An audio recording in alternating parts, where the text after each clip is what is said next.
Hello दोस्तों, ये TY BCom fifth semester का जो स्टूडेंट्स आ रहे हैं उनके लिए ये सिलेबस है इकोनॉमिक्स का। तो जो भी TY BCom के स्टूडेंट हैं उनके लिए ये fifth semester TY BCom student जो अभी आ रहे हैं जस्ट, तो उनका है। तो आप लोग का जब भी एग्ज़ाम होगा तो आप इतना याद रखिए, बिफोर योर एग्ज़ाम आपको ये टॉपिक फिनिश करना है। मॉडल 1, मॉडल 2, मॉडल 3, मॉडल 4 बहुत ही इजी है। आप जब भी स्टडी करेंगे तो आप इस तरह से करना, जैसे कि like example new economic policy of 1991। तो दोस्तों अब हमारा जो ये इकोनॉमी आपको पढ़ने का मेथड बता देती हूँ पहले मैं, कि 1991 में क्या हुआ था। तो जब आप लोग को पता है जब अंग्रेज गए तो हमारा इकोनॉमिक बहुत ही खतरे में था। एक भी मतलब इकोनॉमिक बहुत ही डाउन था। फिर उस इकोनॉमिक का प्रोग्रेस होना, इंडिया की इकोनॉमिक का प्रोग्रेस होना, न्यू आना, तो ये हमारे भारत की जो हिस्ट्री हुई थी इकोनॉमिक से रिलेटेड तो वही है और कुछ नहीं है। तो फिर कुछ जिन डॉक्टर नरसिम्हा राव और मनमोहन सिंह, ये लोगों ने फिर इकोनॉमिक में बहुत सारे रिफॉर्म्स किए थे। उस टाइम फाइनेंस मिनिस्टर थे मनमोहन सिंह। तो इस ऐसा सिचुएशंस था। तो आपको एक स्टोरी जैसे इसमें पढ़ना है। ये हो गया न्यू इकोनॉमिक पॉलिसी ऑफ 1991। तो इस तरह से आपको इंटरेस्टिंग चैप्टर बना के आपको पढ़ना होगा। Then social infrastructure. अब हमारे इंडिया का सोशल इंफ्रास्ट्रक्चर कैसा है उसे आपको समझना होगा। देन सस्टेनेबल डेवलपमेंट क्या है, and foreign investment in India, foreign investment India जो है वो कैसा है, तो ये सब समझना। देखिए दोस्तों, ये जो आपके टॉपिक्स है ये आप बहुत से रिलेटेड है। ऐसी टॉपिक्स को जानना चाहिए। हम एक इंडियंस होने के नाते हमें पता रहनी चाहिए कि इकोनॉमिक्स से रिलेटेड हमारे इंडिया में क्या है। और मोस्टली ये गवर्नमेंट एग्जाम से भी रिलेटेड चैप्टर्स हैं, तो इसलिए बहुत ईजी है। आप एक बार टॉपिक को सर्च मार लीजिएगा यूट्यूब में, इंटरनेट में, आपको बहुत सारे मिल जाएंगे। एंड बुक के लिए मैं बोलना चाहूँगी, जो मुंबई यूनिवर्सिटी से बिलोंग करते हैं स्टूडेंट्स, तो वो मनन प्रकाशन के प्रेफर कर सकते हैं।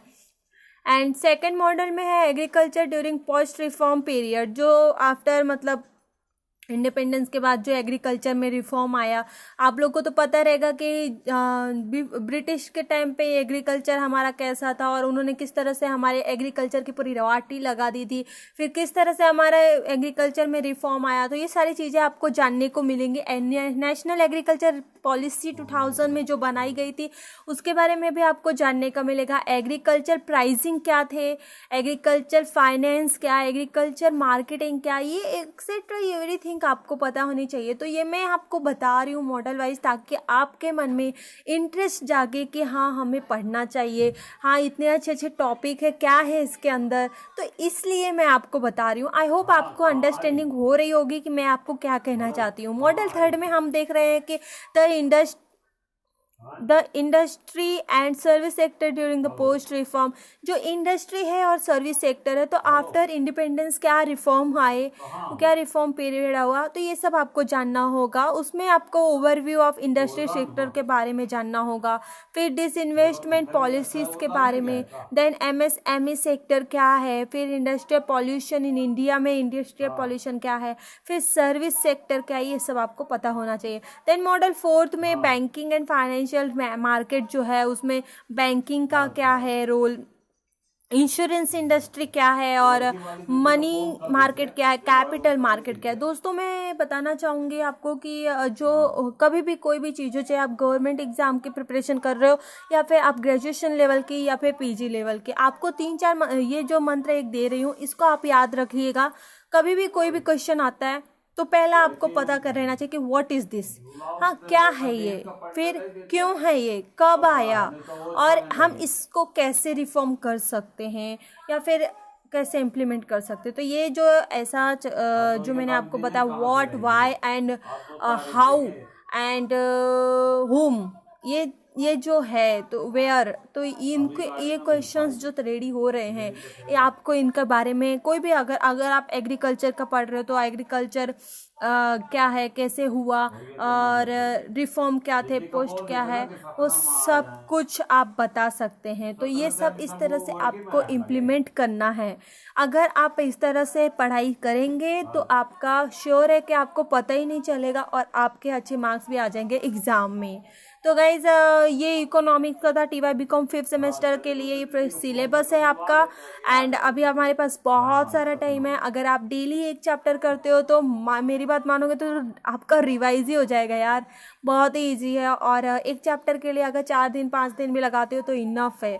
तो रोज़ एक एक क्वेश्चन भी अगर आप अपने बुक्स का करते हो तो बहुत ही इनफ है। और कभी भी बुक को पढ़ना ना तो पहले क्वेश्चन माइंड में तैयार करना, देन आफ्टर रीड करना। जैसे कि अभी इसमें बोला इकोनॉमिक पॉलिसी ऑफ 1991, तो what is the economic policy, अब क्या है ये, क्या था उस टाइम पे, हाउ होम वेयर कैसे हुआ, हाउ टू रिफॉर्म कैसे आए, ये सब आपको ऐसे तरीके से पढ़ोगे तो आपको याद हो जाएगा। जिनको याद नहीं होता, प्रॉब्लम आ रही है भाई, तो उनके लिए ये बहुत ही स्पेशल वीडियो है। अपने फ्रेंड सर्कल में प्लीज़ शेयर कर दीजिए, क्योंकि मैं अकेले इधर उधर नहीं शेयर कर पा रही हूँ। मैं चाहती हूँ कि जो ये लेक्चर्स फ्री में होते हैं आप सब मेरे सभी फ्रेंड सर्कल में हो और मेरे सभी फ्रेंड सर्कल में लोगों तक पहुँचे।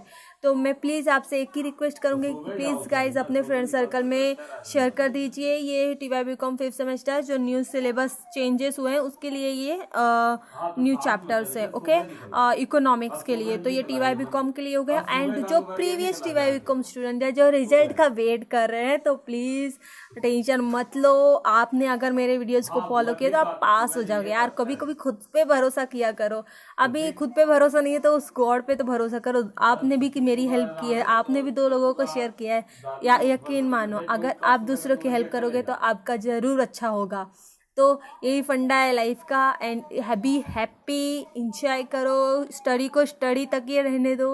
अब उसको लाइफ में इतना मत करो कि सब कुछ खो जाओ, okay. And all the best. And tension मत लो जो स्टूडेंट है, और अपने भाई बहन फ्रेंड सर्कल सब जगह शेयर कर दो TY BCom full education support channel.